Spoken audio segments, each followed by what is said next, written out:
I think Andrew was getting pretty keen on listening to the whole song there.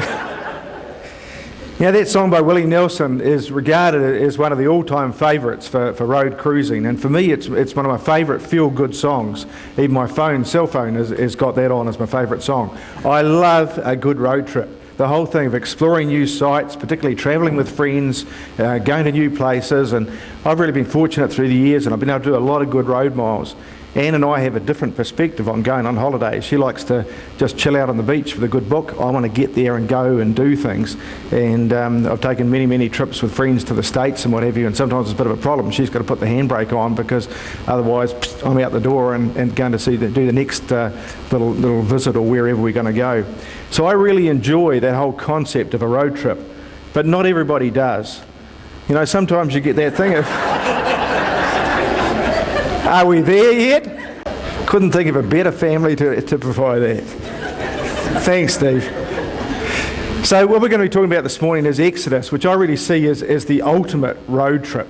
And let me draw that parallel. The Israelites travelled long distances. They made detours. They saw new places. They tried new food. They didn't know where they were. They didn't know where they were going or how long it was going to take to get there. They ran out of things to eat, and there was certainly plenty of grumbling from the back seat on the way. And I'd had this topic on my mind for some months, and it's purely coincidental that the way it's worked out that today's message ties in with where we're at with the E100 Bible reading series. I hope you're as excited about this program as I am. I've read the Bible cover to cover before, but I'm finding new things as I'm going through this series again. So if you aren't into it yet, I encourage you to start and pick up. You can start at any point. There's no fixed race or anything to do it, but it is really a really good series to be involved in. So make sure you hook into it. But for those of us that are going through it at the moment, as we talked about, Exodus is where we're at the moment. Last week, Rion gave us an overview about Joseph, and you'll remember that he was the bridge between Abraham and Moses, who's the central character in today's message. You recall that there'd been a famine, and that Joseph, through his brothers, joined him in Egypt, where he'd found favour with the Pharaoh because of his good management of the food, and to help save the Egyptian people from starvation because of his management of the resources. So he was sort of the favoured one, even though he wasn't a native Egyptian. And we'll pick up the story from there. Now Joseph and all his brothers and all that generation died, but the Israelites were fruitful and multiplied greatly and became exceedingly numerous, so that the land was filled with them. Then a new king, who did not know about Joseph, came to power in Egypt. "Look," he said to his people, "the Israelites have become much too numerous for us. Come, we must deal shrewdly with them, or they'll become even more numerous, and if war breaks out, we'll join our enemies and fight against us and leave the country." So they put slave masters over them to oppress them with forced labour, and they built, as we saw in the little cartoon thing before, Pithom and Ramesses as store cities for Pharaoh. But the more they were oppressed, the more they multiplied and spread. So the Egyptians came to dread the Israelites and worked them ruthlessly. They made their lives bitter with hard work and brick and mortar, and with all kinds of work in the fields. And in all their hard labour, the Egyptians used them ruthlessly. So that's Exodus 1 as the story kicks off. So the good work that Joseph had done to help save Egypt from that famine had been forgotten with time, as often happens with history. And with the new generation and the new leadership came changes, especially as the Egyptians were threatened by the very growing numbers of the Israelite population. So the new Pharaoh and the new administration took away their independence, made them captives in Egypt, basically slaves and living under oppression. And the Egyptians were so concerned about the way that God kept blessing the Israelites and the population kept growing, that they decreed that all the newborn boys had to be chucked into the river Nile, just to be drowned, eaten by the crocodiles, whatever. Moses' mother couldn't bear to do that, so she hid him. It was a little bit long, we'll read this part. "Now a man of the house of Levi married a Levite woman, and she became pregnant and gave birth to a son. When she saw that he was a fine child, she hid him for 3 months. But when she could hide him no longer, she got a papyrus basket for him and coated it with tar and pitch. Then she placed the child in it and put it among the reeds along the bank of the Nile. His sister stood at a distance to see what would happen to him. Then Pharaoh's daughter went down to the Nile to bathe, and her attendants were walking along the riverbank. She saw the basket among the reeds and sent her servant girl to get it. She opened it and saw the baby. He was crying, and she felt sorry for him. "This is one of the Hebrew babies," she said. Then his sister asked Pharaoh's daughter, so it's Moses' sister, asked Pharaoh's daughter, "Shall I go and get one of the Hebrew women to nurse the baby for you?" "Yes, go," she answered. And the girl went and got the baby's mother, Pharaoh's daughter, and said to her, Pharaoh's daughter said to her, "Take this baby and nurse him for me, and I'll pay you." So the woman took the baby and nursed him. When the child grew older, she took him to Pharaoh's daughter, and he became her son. She named him Moses, saying, "I drew him out of the water." That's Exodus 2. It's interesting, Pharaoh's daughter found him and decided him to keep him as her own son. And she called him Moses. Now, what's interesting about that is whilst the Egyptian name for Moses is born, it's very similar to the Hebrew name for drawn out. So just as she drew him out of the water, but also a prophetical insight into his later career where he drew the people out of Egypt, or was used to draw the people out of Egypt. She then paid Moses' mother to look after them. So maybe that's the original origins of the DHB as we know it now. So she really got quite a good deal. Got to look after the kid, got paid for looking after the kid. But there are no coincidences in God's plan. God wanted Moses, this boy, to grow up and to be a leader for his people. Now, there's got a situation here where all the boys are being killed, but God's plan is such that he's saved. So not only does he arrange, so to speak, for him to be saved from being put to death as a baby, he organises it for the princess to find him, which gives him protection and access to the very royal household of the Egyptians. Years later, I don't know if you've ever thought about this, that when Moses goes to make the intercessions to the Pharaoh and say, "Let my people go," what right have you got to go and talk to the king? But because he had this connection with the royal household, that gave him the opportunity later on to address the Pharaoh. All part of God's plan. So everything goes okay until Moses grows up and witnesses an Egyptian beating up one of the Israelite slaves. He loses his cool, kills the overseer, and then when he realises he's been identified, he heads out of Dodge, goes to another country, gets married, has some kids, and is out of the picture until God appears to him in a burning bush and calls to him to rescue his people. And Moses was tending the flock of his father-in-law, the priest of Midian, and he led his flock to the far side of the desert and came to Horeb, the mountain of God. There the angel of the Lord appeared to him in flames of fire from within a bush. When the Lord saw that he had gone over to look, God called to him from within the bush, "Moses, Moses." And Moses said, "Here I am." Interesting thing there that Moses initially, was responsive to God's calling proactively. But after his previous experience in Egypt and being on the run, Moses isn't too keen on what God wants him to do. And he debates with God, trying to make 100 excuses about why somebody else should do God's calling and not him. But he finally realises that you can never win an argument with God. And so he heads back to Egypt and is met on the way by his brother Aaron, who obviously he hasn't seen for years, but whose God has called to be his 2IC and to address some of Moses' concerns about his ability to lead the people out of Egypt.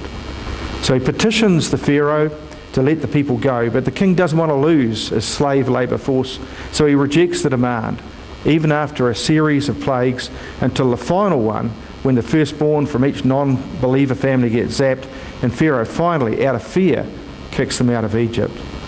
If we skip to Exodus 12:31 to 37, we read about the haste with which the people left, and this ultimate road trip began. During the night, Pharaoh summoned Moses and Aaron and said, "Up, leave my people, you and the Israelites. Go worship the Lord as you have requested. Take your flocks and herds as you have said, and go, and bless me." The Egyptians urged the people to hurry and leave the country, for otherwise, they said, "we will all die." So the people took their dough before the yeast was added and carried it on their shoulders in kneading troughs wrapped in clothing. The Israelites did as Moses instructed and asked the Egyptians for articles of silver and gold and for clothing. The Lord had made the Egyptians favourably disposed towards the people, and they gave them what they asked for, so they plundered the Egyptians. Normally in a military situation there's going to be plunder, there's bloodshed and all sorts of things, but here the Egyptians are just saying, "Here, take it, go, get out of here." And God blessed the people. The first thing I find interesting is that God doesn't send the people on the shortest route from Egypt to Canaan. There are three reasons for that. We read later in Exodus 13 that God knew that the people weren't seasoned for battle, and if they were immediately faced with the Philistines, then they would have got scared and panicked and tried to run away. But he also wanted to teach the Egyptians one last lesson. But I believe, more importantly, I believe he wanted to graphically demonstrate to his people that he was in control. So God does what humanly was a very strange thing. After taking the people out of Egypt, he gets Moses to turn the people around and to head back. We read on in Exodus, "Then the Lord said to Moses, tell the Israelites to turn back and encamp near Pi-hahiroth between Migdol and the sea. They are to encamp by the sea, directly opposite Baal-zephon. Pharaoh will think the Israelites are wandering around in the land in confusion, hemmed by the desert. And I will harden Pharaoh's heart, and he will pursue them. But I will gain glory for myself through Pharaoh and his army, and the Egyptians will know I am the Lord." So the Israelites did this. You can imagine the confusion that would have been going on with the Israelite people. Does this guy Moses really know what he's doing? Does he really know where we're supposed to be going? Pharaoh realises that he's just let go a major part of his country's workforce, and an unpaid one at that. And so it's certainly going to hurt Egypt's GPD. And he changes his mind. And I love the passage in Exodus 14 where he says, "What have we done?" He's a real politician. He's instantly apportioning the blame. He's the one that's let the Israelites go, not his people or his officials, but he apportions the blame. What have we done wrong? And he rides out with his chariots to round up the Israelites and bring them back to Egypt. And sure enough, the people begin to panic. And I guess we'd probably do the same in that situation. As Pharaoh approached, the Israelites looked up, and there were the Egyptians marching after them. They were terrified and cried out to the Lord. They said to Moses, "Was it because there were no graves in Egypt that you brought us out to the desert to die? What have you done to us by bringing us out of Egypt? Didn't we say to you in Egypt, 'Leave us alone. Let us serve the Egyptians'? It would have been better for us to serve the Egyptians than to die in the desert." And Moses responds with great confidence, "Don't be afraid. Stand firm, and you will see the deliverance of the Lord will bring you today. The Egyptians you see today, you will never see again. The Lord will fight for you." And God's response is great too. Then the Lord said to Moses, "Why are you crying out to me? Tell the Israelites to move on." The Living Bible puts it even more bluntly. Quit praying, get the people moving. Forward, march. The whole principle there, get moving. God is faithful. And God delivers them, and the people put their trust in him. The water flowed back and covered the chariots and the horsemen, the entire army of Pharaoh that had followed the Israelites into the sea. Not one of them survived. So there's our first three lessons for this morning. God has a roadmap for our lives. We may not know where we're going, but God does. Standing still is not an option. God wants us to be going forward. And if we trust God to lead us through the journey of life, he will be faithful and deliver us safely. So then the people were really starting to get started on their road trip. And I'm sure at the beginning it was exciting and easy. They were fit. They'd been used to hard labour. And they no longer had slave masters cracking the whip over them. So by comparison, going on a big long march was easy. They'd brought an initial supply of food with them, so they had supplies. And they'd all grown up in Egypt, so they'd never been over the border. This was a whole new adventure to them. But the celebrations didn't last long. They travelled from the Red Sea into the desert, and when they stopped at a place called Marah, the people started grumbling because they didn't like the taste of the water. God sorts out that problem and then makes a tremendous promise to them. There the Lord made a decree and a law for them, and there he tested them. He said, "If you listen carefully to the voice of the Lord your God and do what is right in his eyes, if you pay attention to his commands and keep all his decrees, I will not bring on you any of the diseases I brought on the Egyptians, for I am the Lord who heals you." It's important to note that that's a conditional promise. If you listen carefully, if you do what is right, if you pay attention to God's commands, and if you keep all his decrees. So that's the next lesson. We can't hope to make the most of life's journey if we're not plugged into God and doing what He wants. That doesn't mean that if we follow God faithfully, it'll always be an easy road for us.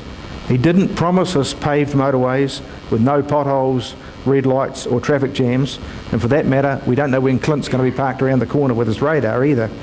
What it does mean, though, is that God does want to travel life's highways with us and to share the experience with us.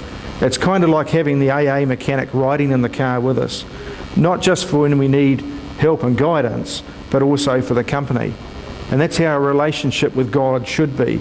Not just turning to Him when we have a problem on the way, but involving Him in our whole lives. So the story of Exodus continues as the Israelites go from camp to camp in a convoluted journey that incorporates things like the battle with the Amalekites that I spoke about last year. And it's interesting that although the whole journey took 40 years, according to Exodus 19:1, it was only 3 months to the day from when they left Egypt to when they arrived at Mount Sinai. The trip could have been a lot shorter. We pick up the story in the next few verses. Then Moses went up to God, and the Lord called to him from the mountain and said, "This is what you're to say to the house of Jacob and what you're to tell the people of Israel. You yourselves have seen what I did in Egypt and how I carried you on eagle's wings and brought you out to myself. Now if you obey me fully and keep my covenant, then out of all nations you will be my treasured possession. Although the whole earth is mine, you will be for me a kingdom of priests and a holy nation. These are to be the words you will speak to the Israelites." So Moses went back and summoned the elders of the people and set before them all of the words that the Lord had commanded him to speak. The people responded together, "We will do everything the Lord has said. We will do everything the Lord has said." So Moses brought this answer back to the Lord. "We will do everything the Lord has said." I feel a Tui billboard coming on. So Moses goes up the mountain into the presence of God and gets not just the 10 Commandments, we remember that part, but we forget that he also got instructions on how God wanted a tabernacle built as a focus for worshipping Him. He's away 40 days and 40 nights, but by the time he gets back, the people have already forgotten the commitment they made to do everything the Lord has said, and they've already slipped into complacency and sin in only a few days. When the people saw that Moses was so long in coming down from the mountain, they gathered around Aaron and said, "Come and let us make gods who will go before us. As for this fellow Moses who brought us out of Egypt, we don't even know what's happened to him." Lesson number 5, so true for those that have been on the Christian walk. Following God is easy to say, it's not so easy to do. Even while Moses is up on the mountain, God is aware of what's happening and He wants to destroy them for turning their back on Him. And He says to Moses, "Your people," He's almost disowning them at that point, "your people have become corrupt. They have become quick to turn away from what I've commanded them and have made themselves an idol cast in the shape of a calf. They have bowed to it and have said, 'These are your gods, O Israel, who have brought you out of Egypt.' I have seen these people," the Lord said to Moses, "and they are a stiff-necked people. Now leave me alone so my anger may burn against them and that I might destroy them."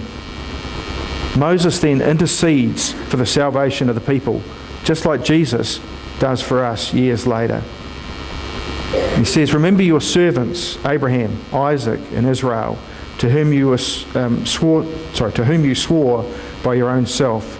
I will make your descendants as numerous as the stars in the sky, and I will give your descendants all this land I promised them, and it will be their inheritance forever." Then the Lord relented and did not bring on his people the disaster he had threatened. So Moses goes down from the mountain, sees firsthand what God has been talking about, and is furious. He smashes the 2 tablets. Eventually he goes back up the mountain to meet with God again. And this is significant because at this point God makes a direct statement about Himself. We've talked about Genesis and we've identified some things about our background about God in terms of what He did and what He's capable of doing. But now He's revealing more about who He is and especially His inability to accept sin. And it's God passed in front of Moses proclaiming, the Lord, the compassionate and gracious God, slow to anger, abounding in love and faithfulness, maintaining love to thousands, and forgiving wickedness, rebellion and sin. Yet He does not leave the guilty unpunished." He punishes the children and their children for the sin of their fathers to the third and fourth generation. The E1 series that we're going through at the moment, it skips the next two books. I guess it's just the sake of time to fit it all in within 100 days, but it skips Leviticus and Numbers. But can I encourage you to take the time to read them when you can? Leviticus is about the law and giving of that, but Numbers is all about the census and so on.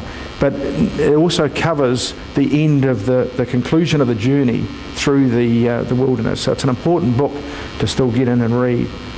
And when you do read Numbers, you see that the people arrive on the verge of the promised land and they send out some spies to check what lies ahead. And the land can be theirs for the taking, but the people are grumbling. And finally, God has had enough of them. And when he threatens to wipe them out and start afresh, Moses reminds them of that promise that he just made, that we just read in Exodus 34. And God responds, "The Lord replied, I have forgiven them as you asked. Nevertheless, as surely as I live and as surely as the glory of the Lord fills the whole earth, not one of the men who saw my glory and the miraculous signs I performed in Egypt and in the desert, but who disobeyed me and tested me the 10 times, not one of them will see the land I promised to their forefathers. No one who has treated me with contempt will ever see it. But because my servant Caleb has a different spirit," remember he was one of the spies, "and follows me wholeheartedly, I will bring him into the land he went to, and his descendants will inherit it." They deserved that punishment, of course, for repeatedly rebelling against God, even after seeing firsthand God doing great things. But to get so close and to not make it to the end of the journey. And unfortunately, I think a lot of people are like that. They get to the end of their lives and they realise that they've missed opportunities and blessings that God had made available to them. In our next lesson, there is a consequence for sin. So what's the relevance of all this? Is it a history lesson or just another Bible story? I believe that there's a parallel between the Israelite pilgrimage, the Exodus, and the direction of the church, including each of us here at the Lighthouse. We're all on a journey, but we have different attitudes and perspectives about that journey. Some revel in every part of the trip. Some don't want to make the commitment to the journey. Some fall asleep on the ride. Some grumble, "Are we there yet?" Some are happy to just stand still and tread water. Some go around in circles and never make any progress in their Christian walk. Some even want to go back and return to their old ways. Let's go back to Egypt. Some crash and never get to the destination. Some others want to push ahead to see and experience for themselves what God has promised. So we come back to the theme of today. Where are you heading? It's interesting in terms of look about the 40 years in the wilderness or the period, and I've been a Christian now for 40 years. I know I'm not yet there yet.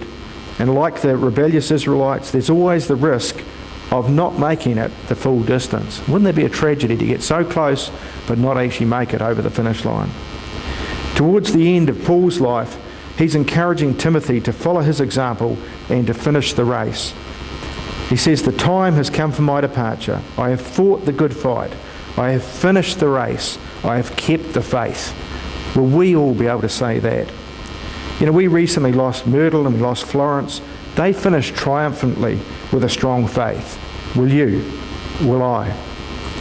In Matthew 7:21, Jesus warns us that not all who call him Lord will get to heaven, because the real question is whether they obey God's commands. So don't be complacent about your Christian walk. Now, Robert Frost wrote a famous poem called "The Road Not Taken." And the Christian singer Larry Norman incorporated that into a song, "One Way." The lyrics went, "Two roads diverged in the middle of my life, I heard a wise man say. And I took the road less travelled by, and that's made the difference every night and day." Simon's concerned that the road less travelled by might be more dangerous than the wide one. But of course he's talking about the Christian path being the narrow path compared to the easy path of the wide road. You know, life is a journey. It's full of choices. The most important choice for all of us is whether to accept for ourselves the forgiveness that is available as a result of Christ shedding his blood on the cross for us. Nobody else can make that choice for you. We've got to make it ourselves. And frankly, it probably is a lot easier in the short term to live as a non-Christian, doing what you want. But it's definitely not as rewarding, and the final destination differs greatly. We sang before, I've decided to follow Jesus. No turning back, no turning back. We're going to sing that song again now if Mana and the music team can come back up, because I hope that that's your personal commitment this morning. And as we sing on this song again, reflect on those lyrics. It's a chance for you to make a recommitment to that pilgrimage. And if you're not already a Christian, then there's the chance to become one this morning. Know which way you're heading with certainty and join on the most fantastic road trip you could ever imagine.